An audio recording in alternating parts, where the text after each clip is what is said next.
Today, the gambling landscape is radically different.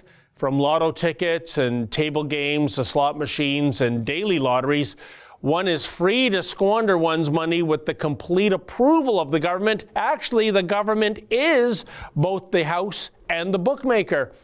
But as much as Canada has morphed into Las Vegas North, there is a notable exemption.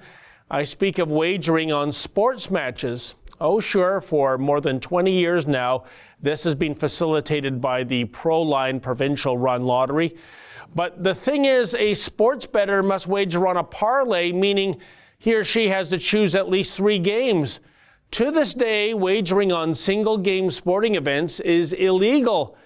Think of how cosmically stupid that is. For example, if you wanted to bet on the single biggest game of the entire sports calendar, namely the Super Bowl, you couldn't do so via any of the provincial lottery corporations.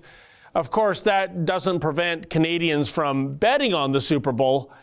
It only meant that one had to seek out a bookie or, in my case, open up an account with an offshore betting company such as Bet365.com. Who knows how many billions the government has lost out on when it comes to forfeiting single-game wagering?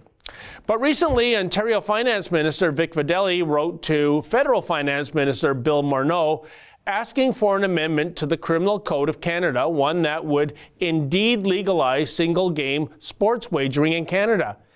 This is a win-win-win on so many fronts, from creating jobs and increasing gambling revenues to attracting American gamblers to Canadian casinos.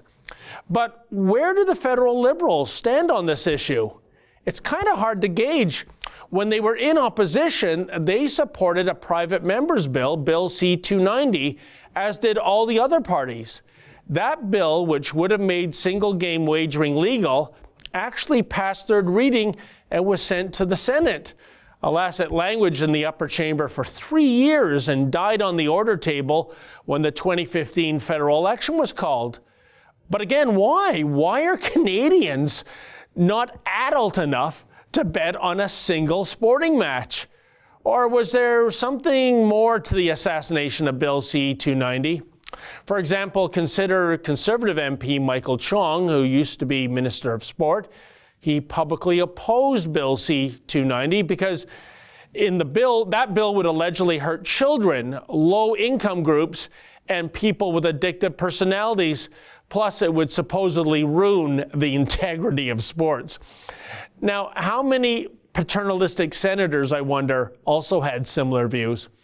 But does this rationale pass your sniff test, folks? The fact that parlay sports betting protects kids and gambling addicts, whereas single-game wagering will see Junior squander his candy bar money on Wednesday's Leafs game? Give me a break.